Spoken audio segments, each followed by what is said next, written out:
认真攻略，从不漏球啊！大家好，我是琉璃。最后纪元的 1.0 正式版呢会在22号的凌晨上线啊，而琉璃呢最近也 PY 到了一个测试号，提前的体验到了这个游戏一部分 1.0 版本的内容。在 1.0 的版本里呢，除了大量的改动之外，还有线上模式专属的阵营系统。我们这一期视频呢，主要就是对它的介绍。我需要注意的是本期视频的素材都是 1.0 测试版的，但是其中的汉化呢依旧是落后版本的，更优质的中文汉化你得等到22号的正式版了。而想要顺畅的玩线上模式，尤其是你有朋友一起玩的话，那么你最好有一个加速器，来避免因为游戏玩家增长速度过快产生的间歇性的网络卡顿和波动。这里琉璃呢推荐你使用奇优加速器啊，它的加速效果是非常不错的，而且在联机的时候，只要你们选了相同的节点，就能保证你跟朋友之间的网络顺畅。我之前测试联机的时候就属它用起来最好。而如果你此前没有用过这个加速器的话，可以在它的客户端首页使用兑换码琉璃来获得免费的加速时长。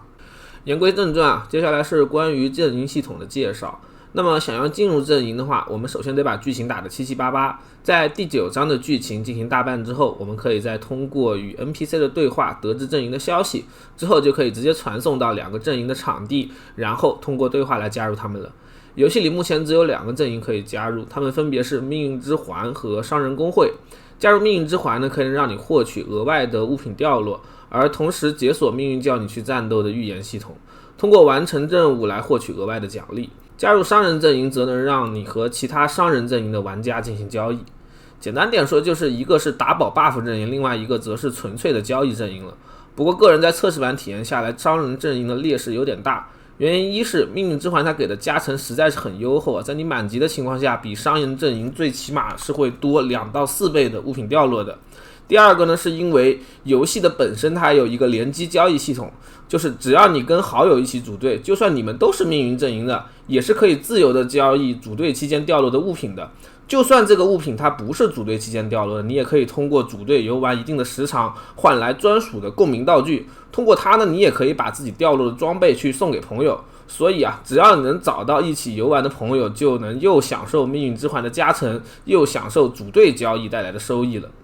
那么接下来是阵营机制的具体介绍。首先聊一聊最简单易懂的商人公会。加入这个阵营之后，你就可以解锁交易集市。在这里呢，你可以前往不同的类别的交易摊位购买或者是上架对应种类的物品。你只需要1级就能上架所有类型的物品，但是购买物品就需要不同的对应等级了。比如说我想要购买不带潜能的暗金装备，你就得把商人公会的等级升到3级。而商人公会的升级方式有2种，第一种是通过击败怪物和完成任务来获取经验和青睐值，第二种就是完成物品交易了。买东西和卖东西都会增加你的升级经验，但想要购买或者出售装备就必须消耗青睐值了。上架消耗的青睐值比较少，而购买装备消耗的青睐值就比较高了。中后期特别常见的1孔暗金在商人公会交易都需要消耗你几千的青睐值，而这个阶段呢，你刷图青睐值可能1个小时才能刷1万左右，相当于想要去交易的前提就是自己刷很久的图，而所有通过商人公会交易的装备都只能进行1次交易就会被绑定了，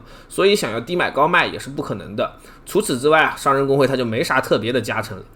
然后呢，就是加成跟玩法兼具的命运之环阵营。加入这个阵营之后，我们和进入商人公会一样需要升级，不过这里的升级就只能通过杀怪或者完成任务了。而和商人公会不同的是，提升命运之环的等级会给予我们各种强力的掉落 buff。1级就能获得 35% 的额外掉落，2级呢能在升华的过程中 45% 的概率保留符文。注意这个升华符文的返还只会对带有命运之环阵营标签的装备生效，右下角没有这个印记的话，它应该是不会触发的。3级可以获得 25% 额外的神像类掉落，4级可以获得额外的崇高词缀出现率，5级呢你就有 35% 的概率获得双倍的回响奖励，6级它就能让暗金装备带的潜能几率翻倍，7级呢就可以增加 T7 级别词缀的掉率2倍，8级可以让稀有装备 25% 的概率升阶，9级呢可以在掉落套装的时候直接掉全套的，而10级的加成就可以让预言的奖励翻倍了。每一级的加成都有独门绝活，绝对是不会让选择命运之环的玩家失望的。在这个基础之上，命运之环杀怪获得的青睐值还能进行专属的预言玩法。我们可以在天文台找到4个望远镜，它们分别代表了不同的物品倾向。你在这些望远镜这里呢，我们可以消耗青睐值来选择预言任务，完成预言之后就会立刻获得对应的奖励了。这些任务的收益都非常非常高啊，比如屏幕中这个就是消耗3750点青睐，